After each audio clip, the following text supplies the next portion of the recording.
product. So, dude, I was actually trying to figure out right here, there should probably be some dead foliage. It might be cool to see some of the dead stuff around the edges of the green, or like even spilling out into the street. Maybe what we do is, in some of these areas, we use it as like a transition from the actual concrete to the side of the building. So like they're almost sitting on top of a bed of dead foliage, like that really rich kind of like orangey brown color. Sienna or something would be nice. Some real cheddary. That's how you know you're done. The end product often ends up being stronger because that bouncing back off somebody else gives you a result that maybe you wouldn't have even thought of in the first place. All right, here's the bridge. That's our way out of here. As far as concept art goes, definitely the ultimate goal is just helping everybody as much as possible. Me and the background artist will work together. I'll often just go to them because they've got like a really, really good like visual imagination. At some point, you came in almost like flat on. So that's kind of good because the bus station is right in your peripheral view, and you're probably going to enter the bus station. You're probably not going to get lost. But it doesn't at all utilize this cool architecture here, like the bus station sign. Like that's a really distinctive silhouette, and it's a really interesting sort of architectural detail. So we changed the entrance. Look at that. Another city, another abandoned quarantine zone. I think it's a better composition anyway. It's not so like symmetrical. And I think that was done so that this sign read better. If you didn't see the word bus on it, you might not know it's a bus station. So I think that helps. Everything we're doing in the environments is relating back to what you should be feeling in the story or what's happening to these characters. So is that everything you hoped for? Jury's still out. But man, can't deny that view. Come on, this way. When we first came up with Ellie and Joel, we had this idea in our heads of who they would be, but we didn't necessarily know the voice. It took us a while to find our Joel, but for Ellie, I think Ashley was the second or third candidate to walk in, and right away we knew. Yeah, you know what? Why are you so scared all of a sudden? Because I'm a coward, okay? So just get your shit and let's get at it.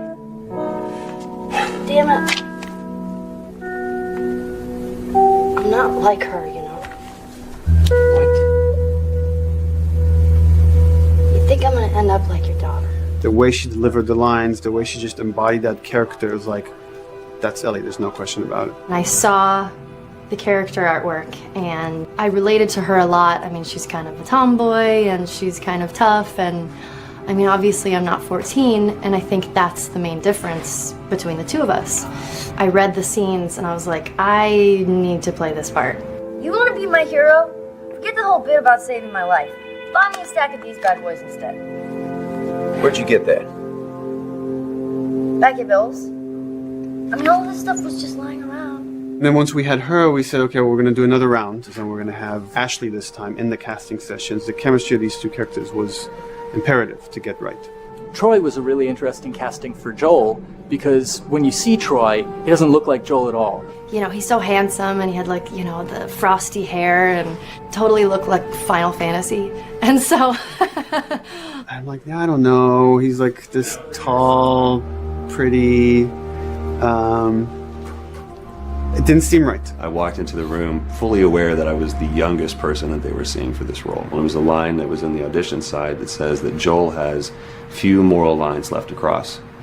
And so that became the anchor point to the character. But then as soon as he spoke and he had the grit in his voice, Warm, yet kind of dangerous. and his movement is just like you bought into it. Why are you so scared all of a sudden? Because I'm a big coward, okay? Now pack up your shit and let's go. God damn it.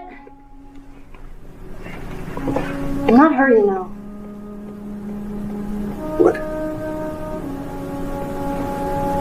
You think I'm gonna end up like your daughter? Lily, you are treading on some very thin ice right now. It was Ellie and Joel. after he read, it was just like that was it.